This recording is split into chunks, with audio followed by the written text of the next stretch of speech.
500 രൂപ മാറ്റിവെക്കാൻ പലപ്പോഴും കഴിയാറില്ല. അതിനാൽ ഇതുവരെ ബമ്പർ എടുത്തിട്ടില്ല. അപ്പോഴാണ് ഇത്തവണത്തെ തിരുവോണം ബമ്പർ നറുക്കെടുപ്പ് മാറ്റിവെച്ച വാർത്തയറിഞ്ഞത്. എന്നാൽ ഇത്തവണ ഒന്നെടുത്തേക്കാമെന്ന് കരുതി. ഒന്നാം സമ്മാനം അടിക്കുമെന്ന് സ്വപ്നത്തിൽ പോലും കരുതിയില്ല എന്നാണ് ഓണം ബമ്പർ ഭാഗ്യവാൻ ശരത് പറയുന്നത്. അതെല്ലാം ഞാൻ പറഞ്ഞില്ലേ, ഞാൻ പ്ലാൻ ചെയ്യുന്നേ ഉള്ളൂ, കാര്യങ്ങൾ പ്ലാൻ ചെയ്യുന്നേ ഉള്ളൂ. പിന്നെ നോക്കിയതിന് ശേഷം ഉചിതമായൊരു തീരുമാനം എടുക്കാമെന്ന് വെച്ചിട്ടാണ്. അല്ല, ഇത് നമ്മൾ കറക്റ്റ് ഒരു കൺഫർമേഷൻ ഇല്ലാണ്ടൊരു കാര്യം നമ്മൾ പറയാൻ പാടില്ല. അതുകൊണ്ട് മാത്രം ഞാൻ ആരോടും പറഞ്ഞില്ല. നമ്പർ ഞാൻ നോക്കിയിരുന്നല്ലോ ആ സമയത്ത്. എന്തായാലും 2 ദിവസം കഴിഞ്ഞിട്ട് നമുക്ക് ബാങ്ക് ടൈം തുടങ്ങിയതിന് ശേഷം അനൗൺസ് ചെയ്യാമെന്ന് വെച്ചിട്ട് ഞാൻ പോയി. ചെറിയ ഭാഗ്യക്കുറികൾ വല്ലപ്പോഴും എടുത്തിട്ടുണ്ടെങ്കിലും ഇതുവരെ സമ്മാനമടിച്ചിട്ടില്ല.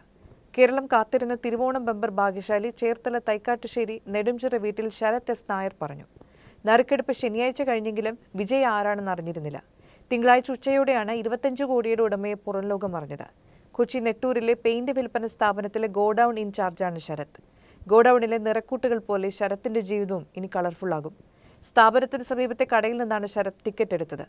ബലം ഓൺലൈൻ മാധ്യമങ്ങളിൽ വന്നപ്പോൾ ജോലി സ്ഥലത്തായിരുന്നു. സംശയം തോന്നി ഭാര്യ അപർണയെ വിളിച്ച് താനെടുത്ത ടിക്കറ്റിന്റെ നമ്പർ തന്നെയാണോ എന്ന് ഉറപ്പുവരുത്തി. വീടിന് സമീപം കട നടത്തുന്ന സഹോദരൻ രഞ്ജിത്തിനോടും വിവരം പറഞ്ഞു.